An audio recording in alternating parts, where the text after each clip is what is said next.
आप रेजोल्यूशन पेश करना चाह रही थी? नहीं सर, वो उस पर अभी सिग्नेचर्स होने हैं दूसरा। मुर्तजा जावेद अब्बासी साहब, आप करें।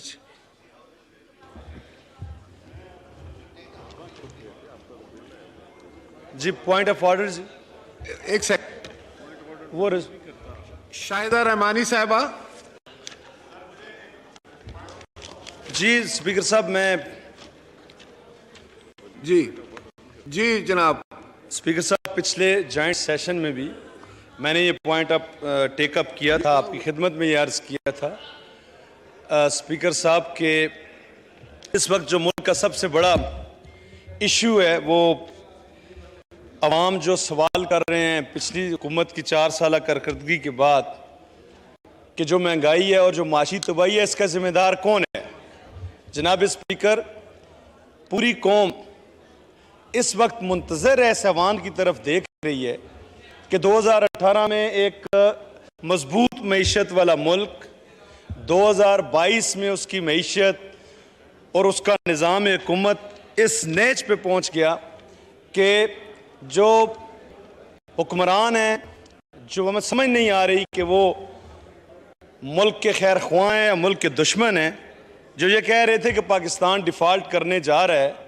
तो जनाब स्पीकर, 2 चीज़ें बड़ी ज़रूरी हैं। पूरी कौम की नज़रें ऐवान की तरफ हैं, आपकी तरफ हैं, आज हमारा मजलिस शूरा का इजलास है, इसकी तरफ हैं, और ये हमें जनाब स्पीकर ये फैसला करना चाहिए कि जो हुक्मरान, जो सियासी जमातें मुल्क को डिफ़ॉल्ट की तरफ ले जाने की बातें करते हैं, क्या वो इस मुल्क के खैर ख्वाह हैं या दुश्मन हैं?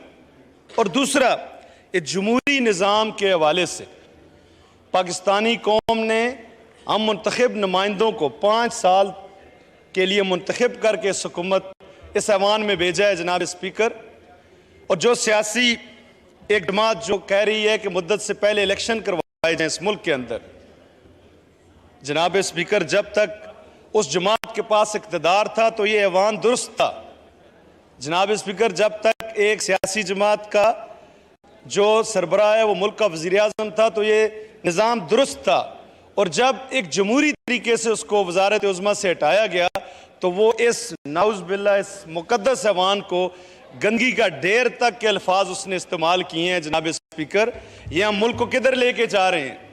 मेरी जनाब स्पीकर आपसे गुजारिश है, सबसे पहले तो ये बात कि इस ऐवान के अंदर आप साबका स्पीकर साहब ने, साबका स्पीकर कौमी असम्बली ने आइन तोड़ा, आइन की वायलेशन की, उसके खिलाफ आइनी कार्रवाई होनी चाहिए। साबका वजीर खजाना जो है उसने 2 अकबर अल्लाहु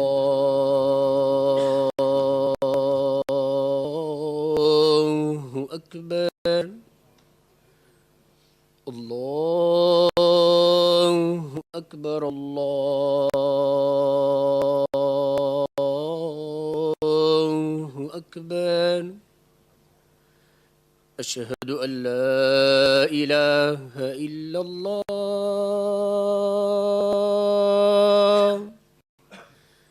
अशहदु अल्ला इलाहा इल्लल्लाह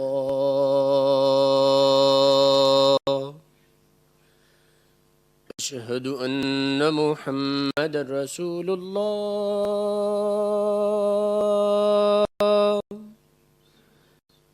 अशहदु अन्न मुहम्मदर रसूलुल्लाह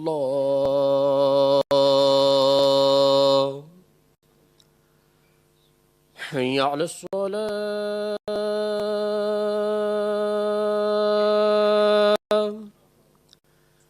हय्या अलस सलाह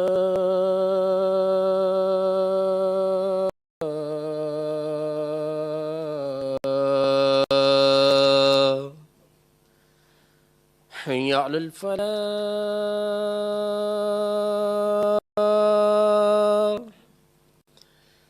हय्या अलल फलाह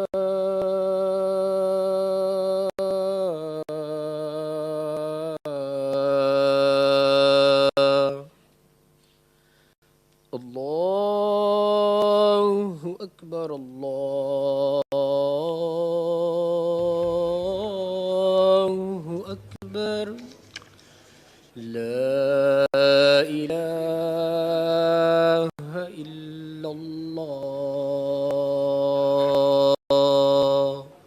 अब्बासी साहब 30 सेकंड प्लीज।